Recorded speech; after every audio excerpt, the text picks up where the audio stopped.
Hello, beautiful people. Welcome to your favorite podcast, For the Soulmates Apart. Here we talk about light, fun, real, and deep conversations. It's your girl, Kami. Let's go. All right, y'all. We are back at it again. You already know what it is. The program is the same. So we're about to have a good time. And this time, before we get into the episode, as always, let's check in. So this past week, rent is due. What else? What else is there to say? Rent is due, and that's pretty much where my mind be at. Being able to just at the end of the month, I usually do like a financial check-in and be able to see like what's in the budget, what were my expenses, and I always have like a lot of anxiety behind it because damn. Anything regarding money is anxiety. It's anxiety for real, and I feel like people who haven't had that like level of anxiety or like at an early age had to think about money or like see their parents struggle with money and stuff. I know life is sweet. I know life was sweet for real. I feel like for me, because my parents were always like very for like they would say it how it is, like, okay, we can afford these shoes maybe in a year or something like that. So I've always been a bit more straightforward and know about money. But yeah, so that's how my week was. Working out as well, back to working out, because before I was on my period, so I wasn't able to work out as much. But now we're back at it again. We're about to do a good 4 days again and again and again. Okay, so yeah, I feel like that's pretty much it. The other day I did. Frankly, living in Canada is literally the worst. The other day, my bus stop, I went on the wrong stop, and I was literally on the other side of the city. And it was wild. Obviously I could have taken an Uber, but it was like a 10-minute walk to where I wanted to go, and my appointment was like literally due, so I had to walk. But the winter was so fucking bad. It was so bad. I was literally fighting. Me and the wind were fighting, as you can tell. But I was like, I'm not gonna take an Uber for 10 minutes. Let me just walk.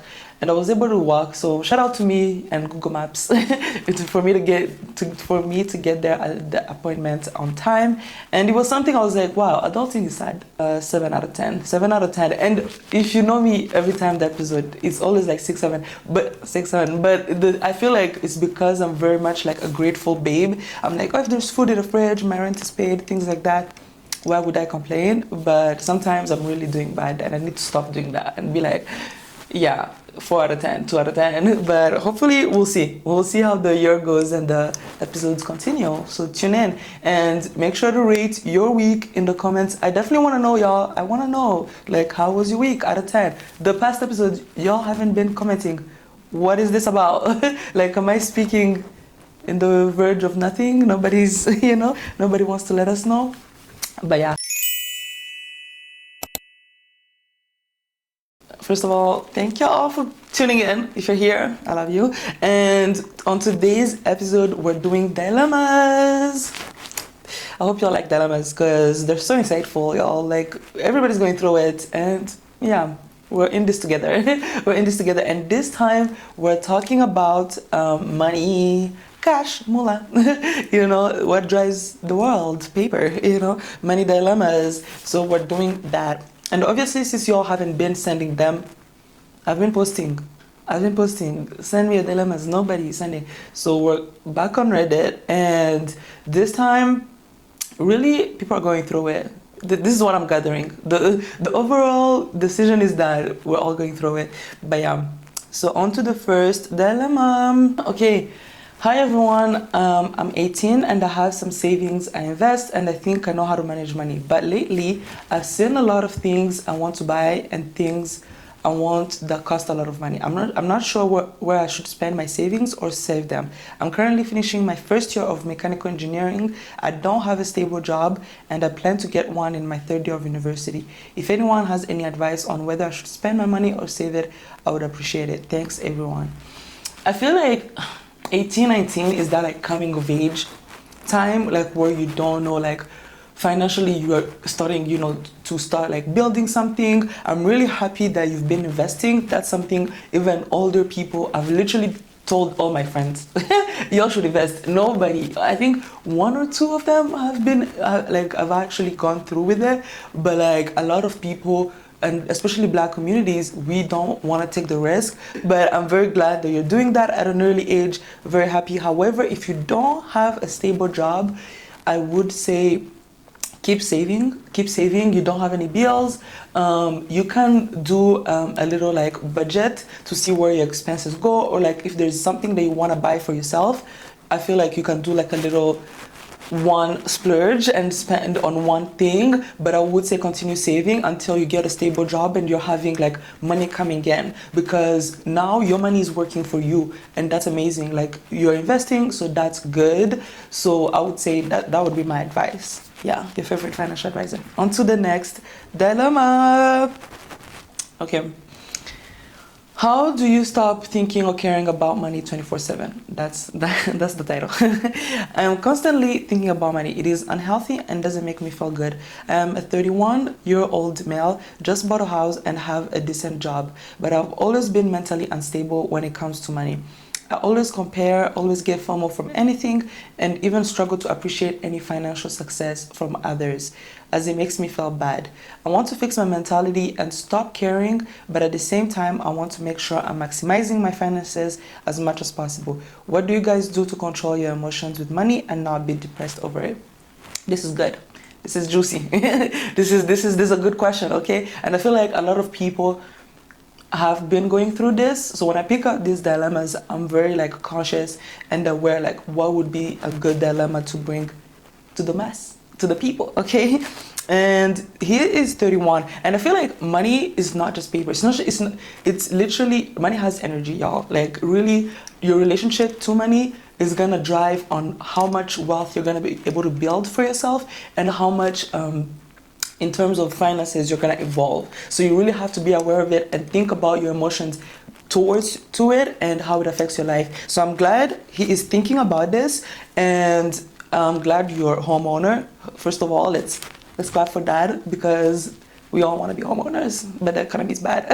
But a lot of people associate men to like their finances and their worth because of their finances, and it's very sad. It's very sad because first of all, the economy is bad.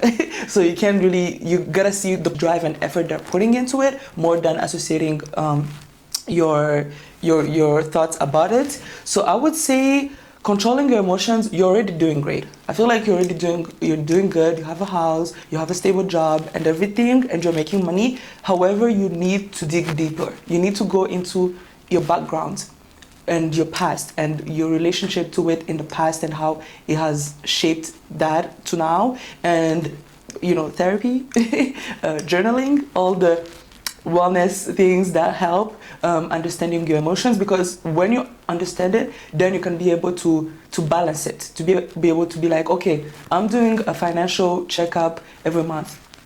I'm looking at my budget every month and seeing where I want to be and where I am now. And that can help you in terms of obsessing it every day and every week. Then you can have like, okay, this is the time I'm gonna put in terms of thinking about it. We're doing it monthly, we're doing it every 6 months, but you're not obsessing it over it like every day, because it can really affect your mental. And I've been there, by the way. I've been there. Oh my God. Oh, don't get me started, because my backup, I was there every day, you know, checking it as if anything has changed. What you saw today is what you're gonna see tomorrow. You know what I mean? So, and I feel like you need to dig deeper. There's also another advice I would say is reading books. I've read a lot of books that have helped me shape my understanding about money and wealth and how to build wealth. So I would say reading, journaling, therapy, it kind of helps with understanding your emotions about money, because as I said, money has energy, right? So on to the next dilemma. I hate spending money and worry I am being obsessive. There's a theme here, guys. There's a theme, okay? We're obsessing about the things we can't control. This is not cute, okay? So I try to limit my spending to literally nothing apart from necessities, and will constantly analyze if that $10 lunch I want is worth it. Ooh, been there. Ultimately choosing not to get it because I don't want to spend money. My mindset is that I would rather live way below my means now, so I have a strong foundation upon or enjoy later. later. But am I being excessive? Is this a mental illness? For context, I'm 19 years old, majoring in computer science, and I also work a part-time job. I just stashed it all away in my savings account. I currently have 15K saved. Ooh, okay. And 7K in my RSP. I know I'm blessed and I have a much stronger position than most college students, but I still live every day like I'm poor. I like to see my numbers go up, and it's not looking good. It's taken a toll on them. That's what they're saying. I would say, yeah, you're definitely, your bank account is looking good for a 19-year-old. Like, you're doing great for yourself. This was sent like 9 months ago. But like, I feel like, yeah, like for 2025 economy, yeah, that's pretty good. Like 15K, like you're actually good. And I feel like you might not have too many bills. Maybe you're still living at your mom's or something. But I would say you say I still live every day like I'm poor. So again, this goes behind the relationship that you have with money.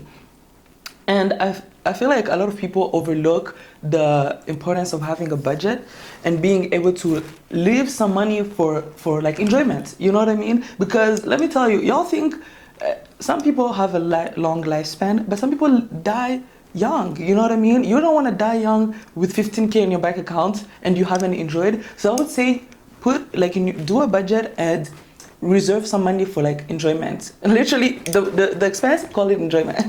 Literally, and be like, okay, once a month I can go to take myself for dinner and I'm leaving $50 on the side for it.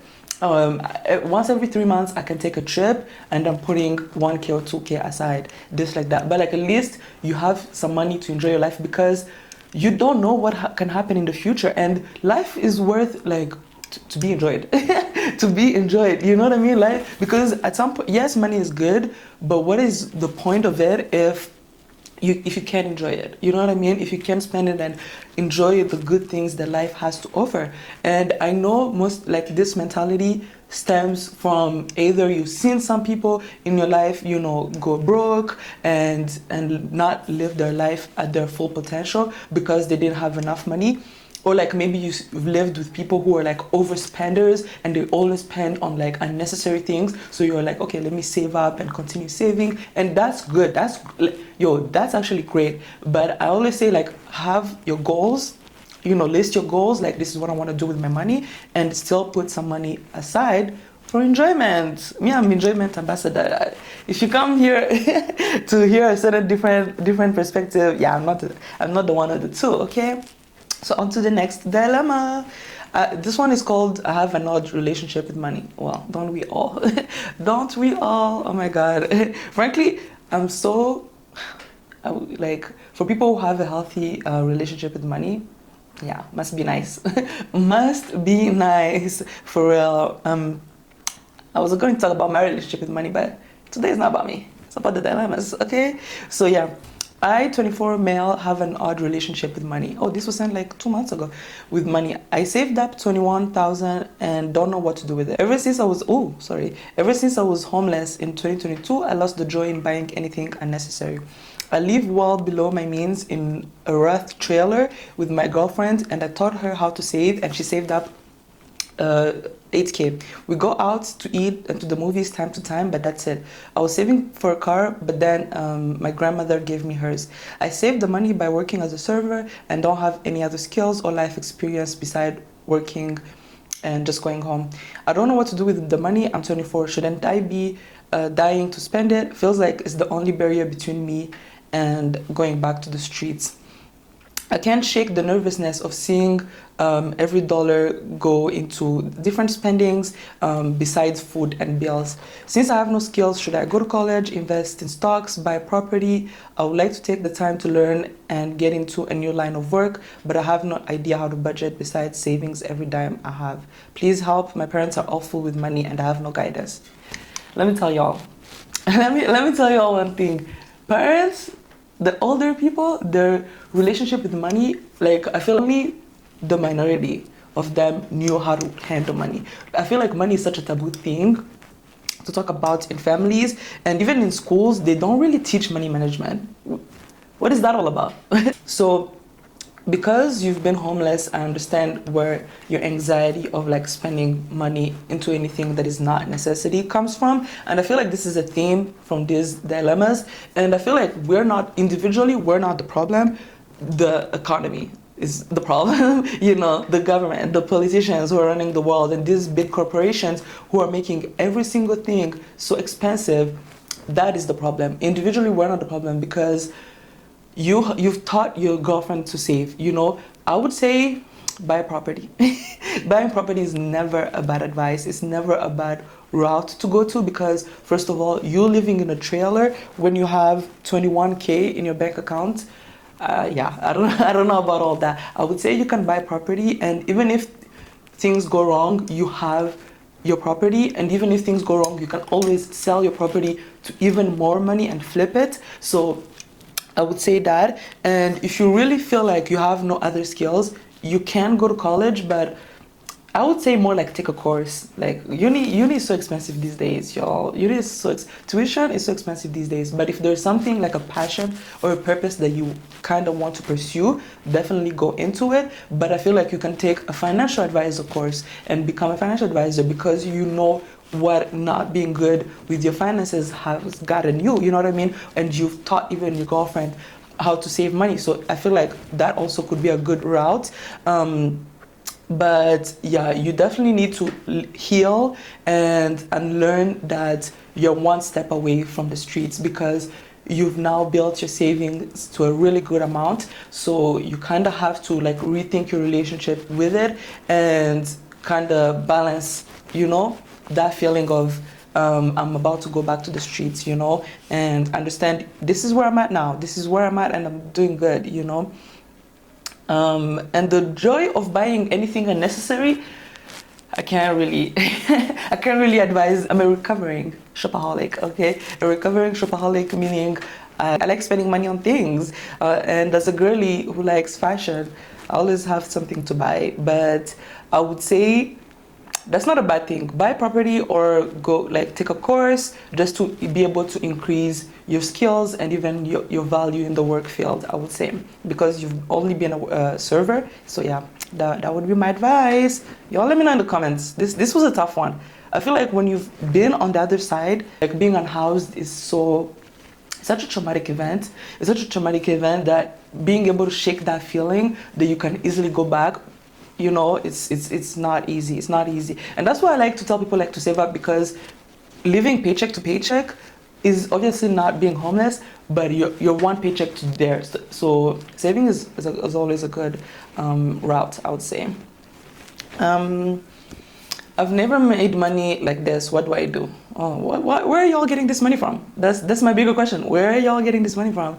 I come from a very poor background, got into sales 2 years ago, and I'm currently making 180 a year as a 24-year-old. Damn. My problem is I spend a lot. It seems like money comes in and money goes out, and I'm not even sure where it goes. Any advice how to track this? Also, my mortgage is 2,400 a month. I was planning on aggressively paying an extra 3K to the principal per month instead of saving it and being mortgage free by 30. Is this a bad idea? That was my plan. Anybody have any advice which way to go and how to maximize my savings? Alternatively, I could stick all my extra into like and aggressively save than, you know, paying the mortgage, and build my saving like emergency fund before I do anything else. This is a tough one, y'all.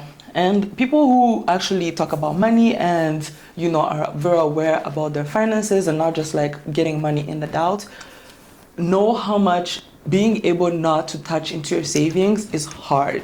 Like, y'all, it's hard. Like, I remember when I started making real bank and I was like, but I want to enjoy myself, you know, because frankly, like, I'm not gonna lie, my parents never, like, when I was younger, we had this little, in French, they call it tirelire. I don't know, I guess, piggy bank, yes. So they gave us a piggy bank just to try and like teach us like put money aside, not buy candy, and like get like, you know, that type, just to teach us how to save.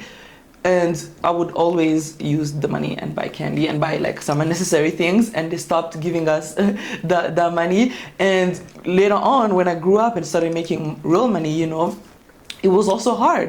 I was like, I also want to enjoy my life. Where would I save this money? And every time I would put it in the savings account, I'll remove it. Every time, so it's not easy. It's not easy. And you're like, oh, either ways, I'm making more money. Money's gonna back in. Money's gonna come back in.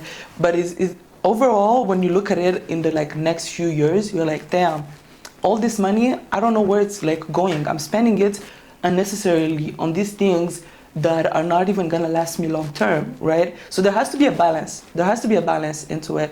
So I know you spend a lot, so I would say make a budget of your expenses, the necessities, and the things that you generally enjoy buying, and put some money aside for that. You know what I mean? Put some money aside for that, and then create another emergency savings that you can't touch, that you literally cannot. Like, the money is in, you can only touch it unless you give the bank, I think some banks do like a year notice or like 6 months notice, and then you can't touch it, and it's in the savings bank account. And paying your mortgage so that you're like, by the time you're 30 you're done, I feel like that's a good idea. I'm not gonna lie, that's a good idea. For someone who's getting 180K a year, that's always a good idea, because you don't want to be thinking about paying mortgage until you're like 40 and 35. Like, you literally don't want to be thinking about that. So I would say do that, pay your be mortgage free, but also put some money aside that you cannot touch, that you can't, like, your bank doesn't allow you to touch. And in terms of like advice on tracking it, as I said in the past, doing a monthly budget where you see like your expenses. For me, I knew what it was, but I was refusing to do the monthly budget because Uber and Lyft literally has my money. They have my money. They have my money, and I was like, where's my money going? I know my expenses, my necessities, and I know I don't really eat outside too much. So I was like, where's my money going? And I was spending like a good 200 like and more monthly on Uber. I was like, what? Every trip is like $15. It adds up. Best believe it adds up. Same as eating outside. It adds up, and it's so sad. But yeah, winter. Let me put it on winter. Let me put those expenses on winter, because at the end of the day, it's all excuses. But yeah, on to the next dilemma, and this is the last one. 23 and never learned how to manage my money. Listen, you're not alone. You are not alone. As per the title, I'm 23 years old and I have issues with making my paycheck last me a whole month. I was homeless from 17 to 21. Actually, I guess the correct term is unhoused. People don't say I'm homeless anymore. 17 to 21, on and off, and unemployed, and have started to trying to get my shit together the last 2 years. Last year, I managed to hold a job without losing it. And now I am starting again in the same place for the remainder of the season. My issue is that I can't seem to make money last when I get it. It seems to be in one pocket and out the other. It's worse with having money on my account, because I tend to end up impulse buying stuff that I am certain I need when I buy it, and when I have cash I tend to do better. Sorry for the long-winded personal job. No, it's okay. Anyways, I am not sure what kind of advice to even ask for, as I'm not quite sure what should I be doing. Ideally, I want to try to save money, but every time I put money aside, I end up dipping into it because all my money is already gone. Yeah, any advice appreciated. Stuff. What I'm gathering, it is stuff, and this was a needed episode, okay? Because the thing is, being 23 and being like financially literate, don't be too hard on yourself. As we're saying, they don't teach these things in school. Most people, their parents don't talk about money, or they have an unhealthy relationship to it. So I feel like you definitely need to give yourself grace, especially when you've known the flip side, which is being unhoused and not having anywhere to stay, and the way the economy is. Like, most of these jobs are exploiting us. So like, holding down a job for like a long time, very shout out to you. I'm really proud, I would say, that you've been able to save and even have some money in the account and been able to hold down the job. And I feel like I would say, any advice I would say is to start educating yourself. start educating yourself. One thing that our generation has that the last generation didn't have is information, like access to information. And before their time, they didn't have as much books that talked about it, YouTube, all these other things. They did not have access to that. But now, literally, there's websites that give courses for free about financial literacy. There's different mini YouTube videos that teach about financial literacy, podcasts, all of these things. So I'd say educating yourself and informing yourself is literally never a bad idea. And I would say the second thing is I can make money last for a whole month. I remember back home they pay monthly, right? And then when I came here to Canada, they pay bi-weekly, right? And I was like, how am I supposed to act with this money, right? And the only thing that I would advise is, again, making a budget. Guys, I can't stress this enough, okay? You need to have a budget of your expenses. And even if you don't even have to write it down as much, but at least knowing in your head, like, these are my 3 most important expenses: rent, Wi-Fi, groceries, this and that, utility bills, and you have them, you know what I mean? Me, my best friend is my calculator. I'm not even, how old am I? My best friend is my calculator, because I'm literally always on there and being like, okay, this is what I need to have, boom, this is what I need to have, and this is what's remaining.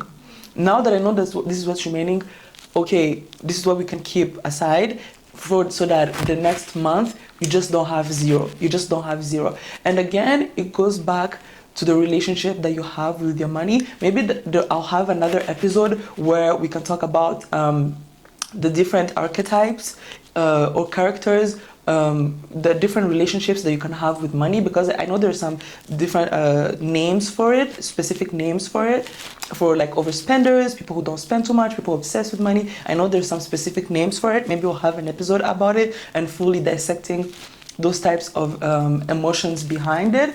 And I would say, in terms of overspending and impulse buying, the advice that I give, because I used to be an impulse buyer, I told y'all I'm recovering, okay? And the thing about impulse buying is there's a certain amount that I have that I can't spend.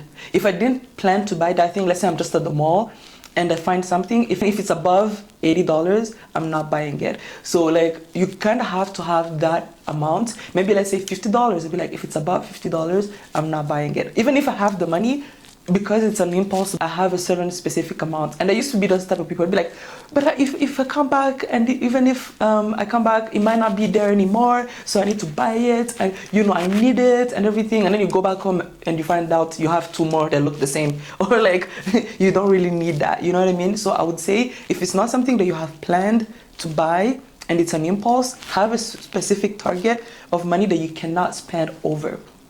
And that will help you. That will literally help you. Yeah, I remember last year, at the end of the year, I saw a jumpsuit and it was like $100. And I was like, I need it, but it was above the $80. And now looking back, oh my God. But I am sad I couldn't get it. And it's very sad. It's very sad. And I feel like that's where the relationship comes to it, because the moment you remember that you can't get it, but you have the money in your account, you're like, oh, then I need to have it. Because in the past, there has been moments where you couldn't buy things because you didn't have money. You know what I mean? Those feelings kind of come back. So it really goes back to like that relationship.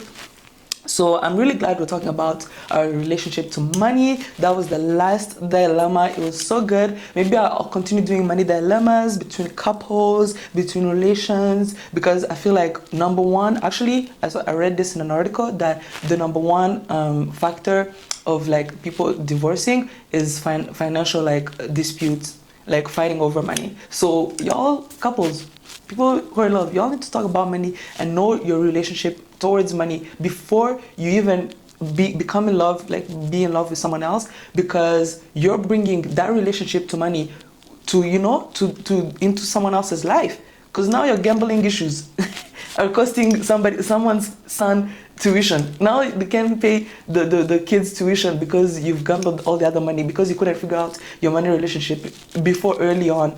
So I'm glad the youngins, the people that are talking about it, men, women, are really thinking about the relationship towards money. We're literally breaking generational, what do they call it? Generational issues, and specifically towards money and taboo topics. So yeah, let's get into thought for the pod. So my thought for the pod is relating to this. I feel like, I don't know. I feel like being a child is obviously necessary to have that child wonder, your parents not telling you like shielding you, I would say, from the issues of the world. I definitely understand that. However, there comes an age. I feel like the age should that's what we need to talk about. The age for me as a past educator should be like 7. You know what I mean? You need to let them frolic, watch TV. The whole world is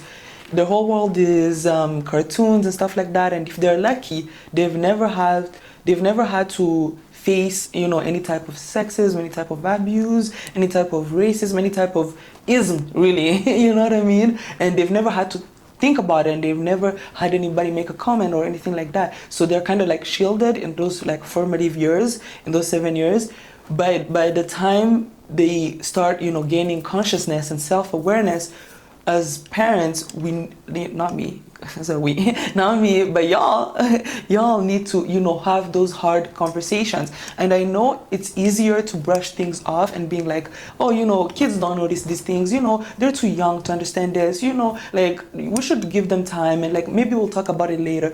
But some other children are facing those things at the same age. You know what I mean? Some other 4-year-old is facing homophobia, or like they're facing racism. So even if your kid is shielded and they're protected from all those things, I definitely think parents, there's always an easier and like way to kind of like soften those hard topics and kind of like make them understandable for even a child, and tell them like, this is how the world is, I'm protecting you, but when you go out there, I'm not going to be there with you. You know what I mean? I'm not going to be there with you 24/7 at school and even outside curriculum activities. So like, and teaching them those things, you know what I mean? And even money comes into all that, you know what I mean? Even money comes into all that, because I remember the dilemma that we had with the friendship dilemma. Go back to that episode.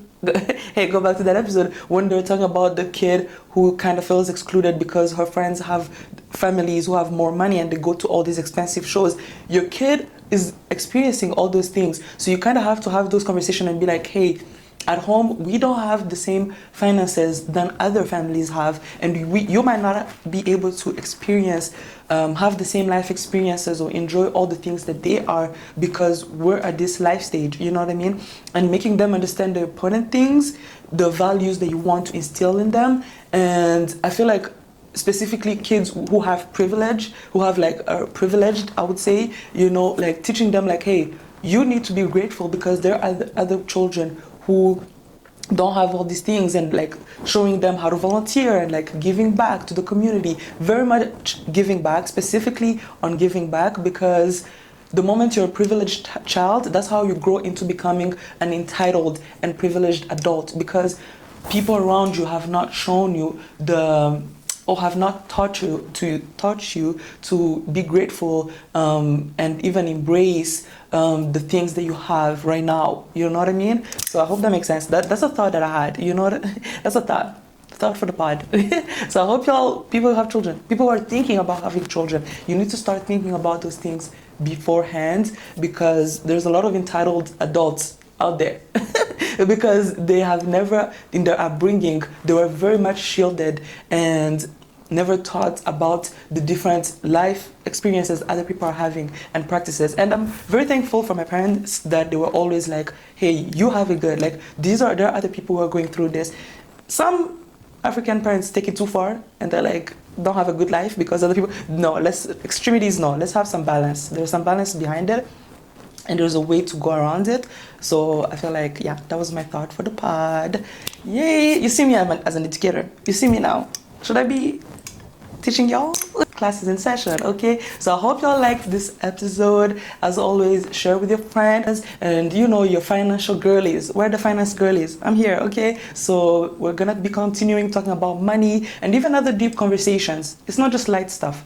Not every day cutesy and light. Sometimes we're gonna be doing deep podcast episodes. So let me know in the comments if you've thought about your relationship with money, or you're starting to thinking about it, and what my response about the dilemmas. If you agree with it or don't agree with it, give me your thoughts. This is not a one-way relationship. Please go ahead in the comments and share. So take care of your soul, mind, and body. As always, you better be taking care of yourself. Come on.